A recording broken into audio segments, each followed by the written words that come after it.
আচার্য exclusive চ্যানেলে তোমাদের সকলকে স্বাগত জানাই। আজকে আলোচনা করব ক্লাস 10-এর এবিটিএ টেস্ট পেপারে হিস্ট্রি থেকে পেজ নম্বর 51 যে সমস্ত 2 নম্বরের কোশ্চেনগুলো আছে সেগুলোর অ্যান্সার নিয়ে আজকে আলোচনা করব। আর কিভাবে তোমাদের লিখতে হবে সেটাও কিন্তু প্রসেসটা আজকে বলে দেবো। তাই ভিডিওটা স্কিপ না করে সম্পূর্ণ ওয়াচ করতে থাকো। আর এই কোশ্চেনগুলো করলেই কিন্তু তোমরা এখান থেকেই জানো তো প্রতি বছর কমন আসে।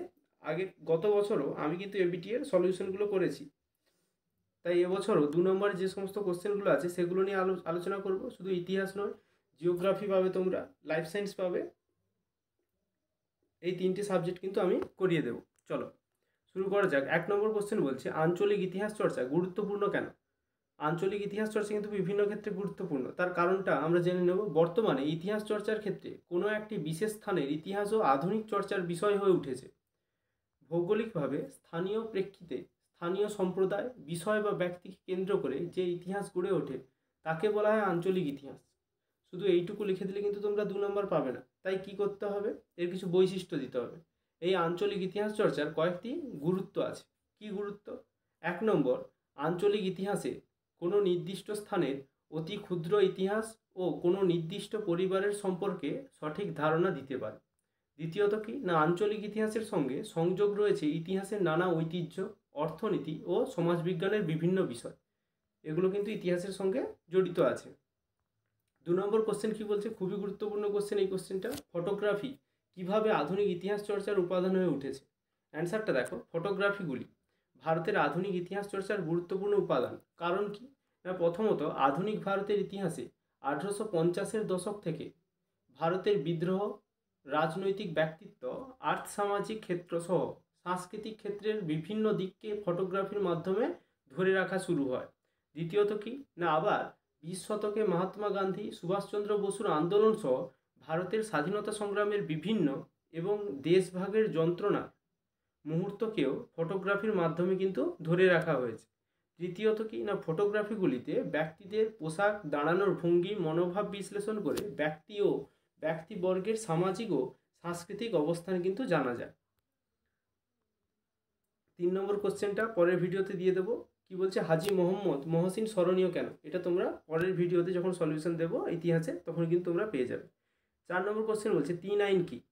অ্যান্সারটা দেখবে, এই কোশ্চেনটাও কিন্তু এই বছরের জন্য খুবই গুরুত্বপূর্ণ কোশ্চেন। 1866 সালে কেশবচন্দ্র সেনের নেতৃত্বে ভারতবর্ষীয় ব্রাহ্ম সমাজ বাল্যবিবাহ, বহুবিবাহ ও অসবর্ণ বিবাহ বিষয়ে ব্যাপক আন্দোলন গড়ে তোলেন। এই যে 3টে বিবাহ না, এই 3টে বিবাহকেই কিন্তু বলা হয় 3 আইন। এই আন্দোলনের প্রভাবে ব্রিটিশ সরকার উৎসাহিত হয় এবং 1872 সালে একটি আইন প্রণয়ন করে।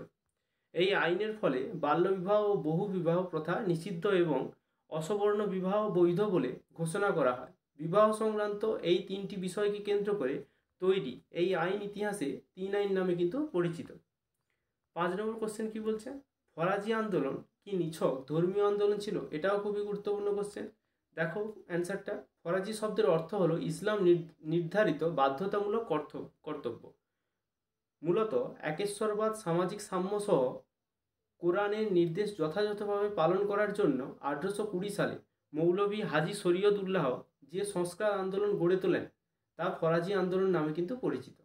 সুতরাং এই আন্দোলনের প্রধান লক্ষ্যই ছিল কিন্তু ইসলামের শুদ্ধিকরণ করে ধর্মীয় পুনর্জাগরণ ঘটানো। তবে শরীয়তুল্লাহ মৃত্যুর পর তার পুত্র মোহাম্মদ মুহসিন বা দুদুম মিয়া এই আন্দোলনকে কিন্তু অত্যাচারী জমিদার ও নীলকরদের বিরুদ্ধে একটি শক্তিশালী কৃষক আন্দোলনের পরিণত করে। তাহলে প্রথমে এটা ধর্মীয় আন্দোলন হলেও পরে কিন্তু এটা ব্রিটিশদের বিরুদ্ধে একটা আন্দোলনে পরিণত হয়। ফলে এই আন্দোলন ক্রমশ ব্রিটিশ বিরোধী কৃষক আন্দোলনে কিন্তু রূপান্তরিত হয় বলে অধ্যাপক নরহরি কবিরাজ এবং ডক্টর অভিজিৎ দত্ত মনে করেন কিন্তু এটা ধর্মীয় আন্দোলন হলেও কিন্তু এটা পরবর্তীকালে ব্রিটিশ বিরোধী আন্দোলনে কিন্তু পরিণত হয়। 6 নম্বর কোশ্চেন কি বলছে, চোয়াড় বিদ্রোহের গুরুত্ব কি?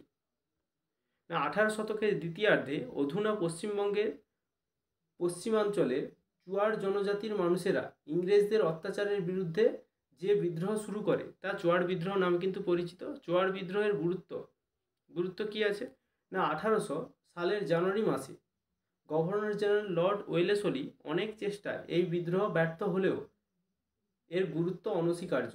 এই বিদ্রোহের ফলে কি হয়, 1 নম্বর, চুয়ারদের এই বিদ্রোহ ব্রিটিশ বিরোধী আন্দোলনের ক্ষেত্রে একটি দৃষ্টান্ত স্থাপন করেছিল, যা পরবর্তীকালে ভারতের শিক্ষিত সম্প্রদায়কে অনুপ্রাণিত করেছিল প্রায় 100 বছর পরে। দ্বিতীয়ত কি না, জমিদার ও কৃষকরা ঐক্যবদ্ধভাবে এই বিদ্রোহে সামিল হয়েছিল, যা সচরাচর লক্ষ্য করা যায় না। তৃতীয়ত, তাদের এই আন্দোলনের ফলে বিষ্ণুপুর শহরকে কেন্দ্র করে দুর্গম বনাঞ্চলকে নিয়ে জঙ্গলমহল নামে একটি বিশেষ জেলা গঠন করতে ব্রিটিশরা বাধ্য হয়েছিল। আর 4 নম্বর কি না, এবং পরবর্তীকালে ভূমি রাজস্ব নির্ধারণের ইস্ট ইন্ডিয়া কোম্পানি অধিকতর সাবধানতা অবলম্বন করতে বাধ্য হয়। 7 নম্বর কোশ্চেনটা দেখবে, জমিদার সভা কারা কবে প্রতিষ্ঠা করেন? এটা শর্ট কোশ্চেনের জন্য খুবই গুরুত্বপূর্ণ আছে। এটি 1838 সালে বাংলায় দ্বারকানাথ ঠাকুর দ্বারা কিন্তু প্রতিষ্ঠিত হয়েছিল এই জমিদার সভা। 8 নম্বর কোশ্চেনটাও পরের ভিডিওতে তোমরা পেয়ে যাবে। 9 নম্বর কোশ্চেন বলছে চার্লস উইলকিন্স কে ছিলেন? এটাও খুবই গুরুত্বপূর্ণ কোশ্চেন এই বছরের জন্য। না, চার্লস উইলকিন্স ইস্ট ইন্ডিয়া কোম্পানিতে রাইটার হিসাবে যোগদান করেছিলেন। বাংলা মুভেবল টাইপ বা বিচল হরফের আবিষ্কর্তা হিসাবে চার্লস উইলকিন্সের নাম সুপ্রতিষ্ঠিত।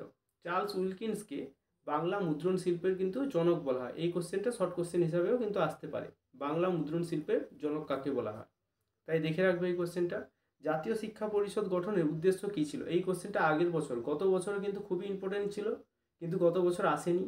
এবছর কিন্তু আসার একটা প্রবল চান্স আছে, তাই কিন্তু এই কোশ্চেনটা ভালো করে দেখবে। স্বদেশী আন্দোলনের সময় 1906 সালে সত্যেন্দ্রনাথ ঠাকুরের সভাপতিত্বে জাতীয় শিক্ষা পরিষদ বা ন্যাশনাল কাউন্সিল অফ এডুকেশন গড়ে ওঠে। জাতীয় শিক্ষা পরিষদ প্রতিষ্ঠার উদ্দেশ্য কী ছিল? 1 নম্বর উদ্দেশ্য ছিল জাতীয় আদর্শ অনুসারে সাহিত্য বিজ্ঞান ও কারিগরি শিক্ষা দান করা। 2 নম্বর কি না, শিক্ষার্থীদের মধ্যে দেশ সেবার মনোভাব জাগিয়ে তোলা। 3 নম্বর, নৈতিক শিক্ষা দান আবশ্যিক করে তোলা। আর 4 নম্বর, মাতৃভাষার মাধ্যমে শিক্ষার প্রসার ঘটানো ইত্যাদি। এইগুলো কিন্তু উদ্দেশ্য ছিল। 11 নম্বর কোশ্চেন কি বলছে, তেভাগা আন্দোলনের দাবি কী ছিল? তেভাগা আন্দোলনের প্রধান দাবিগুলি ছিল, 1 নম্বর দাবি, তেভাগা আন্দোলনকারীদের প্রধান দাবি ছিল উৎপন্ন ফসলের 2/3 ভাগ তাদের দিতে হবে। যতটা উৎপন্ন হবে তার কিন্তু 2/3 ভাগ তাদের দিতে হবে। 2 নম্বর, জমিতে ভাগ চাষিদের দখলি সত্ত্ব দিতে হবে। জমিতে যে ভাগ চাষিরা চাষ করছে তাদের দখলি সত্ত্ব কিন্তু দিতে হবে। আর 3 নম্বর বলছে ভাগ চাষির খামারে ধান তুলতে হবে। 4 নম্বর, ভাগ চাষের ধান বুঝে নিয়ে জমির মালিকরা রসিদ দেবে। 12 নম্বর কোশ্চেন কি বলছে, এটাও এই বছর খুবই গুরুত্বপূর্ণ question, works and peasants party কেন প্রতিষ্ঠিত হয়েছিল? এই কোশ্চেনটা খুবই কিন্তু গুরুত্বপূর্ণ কোশ্চেন। ভূমিকা কী আছে না, ভারতে বামপন্থীরা শ্রমজীবী মানুষের শোষণ মুক্তির জন্য ওয়ার্কার্স অ্যান্ড পেজেন্ট পার্টি কিন্তু গঠন করে। এস.এ. ডাঙ্গে, মজফফর আহমেদ, পি.সি. যোশী এবং মোহন সিং জোশের নেতৃত্বে 1927 খ্রিস্টাব্দে ওয়ার্কার্স অ্যান্ড পেজেন্ট পার্টি কিন্তু প্রতিষ্ঠিত হয়। এই পার্টির মূল লক্ষ্য বা মূল উদ্দেশ্য কী ছিল? 1 নম্বর উদ্দেশ্য ছিল সুসংগঠিত আন্দোলন পরিচালনা করা, শ্রেণী সংগ্রাম বিনা ক্ষতিপূরণে জমিদার প্রথা লোপ, শ্রমিকদের মজুরি বৃদ্ধি, সংবাদপত্র স্বাধীনতা, ট্রেড ইউনিয়ন গঠনের অধিকার দান প্রভৃতি দাবি দেওয়া তুলে এই সংগঠন কিন্তু শ্রমিক ও কৃষকদের ঐক্যবদ্ধ করে। 2 নম্বর কি বলছে না, পত্র পত্রিকার মাধ্যমে প্রচার করা। এগুলো তোমরা একটু দেখে তুলে নেবে খাতায়, অবশ্যই খাতায় কিন্তু নোট ডাউন করে নেবে। কি বলছে এটা, পত্র পত্রিকার মাধ্যমে প্রচার করা। ওয়ার্কার্স অ্যান্ড পেজেন্ট পার্টি বিভিন্ন আঞ্চলিক পত্র পত্রিকার মাধ্যমে শ্রমজীবীদের মধ্যে প্রচার চালায়। এই সংগঠনের বাংলা শাখার মুখপত্র কিন্তু লাঙ্গল, গণবাণী, মাদ্রাস শাখার মুখপত্র ছিল কিন্তু ওয়ার্কার প্রভৃতি। কৃষক ও শ্রমিকদের মধ্যে বামপন্থী ভাবধারা ও ঐক্যবদ্ধ জাগরণে সাহায্য করে। এই কোশ্চেন 13 নম্বর কোশ্চেনটা দেখবে, এটাও কিন্তু খুবই গুরুত্বপূর্ণ কোশ্চেন। অলিন্দ যুদ্ধ বলতে কী বোঝো? অলিন্দ যুদ্ধ 1 নম্বর কি দেখো না, মহাকরণ অভিযান 1930 খ্রিস্টাব্দের 8ই ডিসেম্বর বেঙ্গল ভলেন্টিয়ার্স দলের 3 বিপ্লবী বিনয় বসু, বাদল গুপ্ত ও দীনেশ গুপ্ত মহাকরণ অভিযান করেন। তারা সিম্পসন ও ক্রেগকে গুলি করে হত্যা করেন। 2 নম্বর কিনা প্রতিরোধ, টেগার্টের পুলিশ বাহিনী মহাকরণ ঘিরে ফেললে 2 পক্ষে গুলি বিনিময় হয়। এই গুলি বিনিময়ের ঘটনা অলিন্দ যুদ্ধ নামে কিন্তু পরিচিত। 14 নম্বর কোশ্চেন, এটাও খুবই গুরুত্বপূর্ণ কোশ্চেন। অ্যান্টি সার্কুলার সোসাইটি কি? অ্যান্টি সার্কুলার সোসাইটি 1905 খ্রিস্টাব্দে বঙ্গভঙ্গের প্রতিবাদে ছাত্ররা ব্যাপকভাবে আন্দোলনে অংশগ্রহণ করে।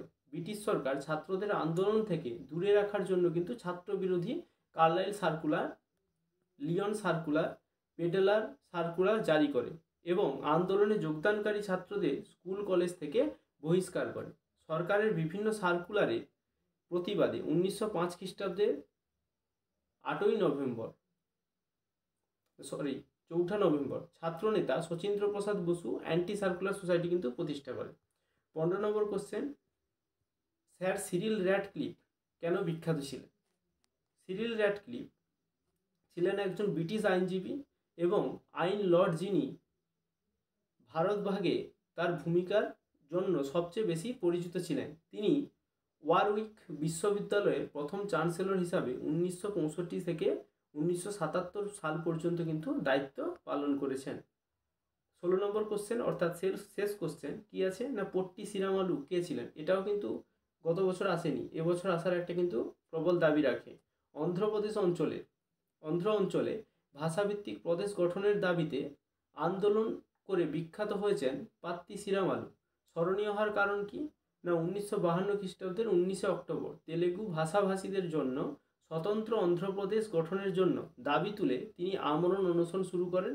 58 দিন অনশনের পর তার মৃত্যু হয়। তার মৃত্যুর পর অন্ধ্রপ্রদেশ এর দাবিতে প্রবল বিক্ষোভ শুরু হয়।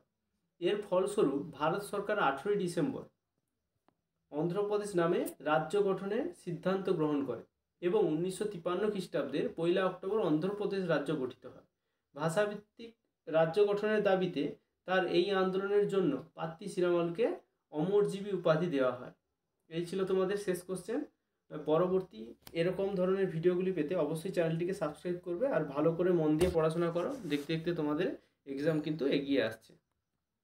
Thank you. পরবর্তী ভিডিও পাওয়ার জন্য অবশ্যই কিন্তু চ্যানেলটিকে সাবস্ক্রাইব করবে আর ভিডিওটি ভালো লেগে থাকলে লাইক করে দাও আর তার সঙ্গে কমেন্টে জানিও যে ভিডিওটি কেমন লাগলো। Thank you.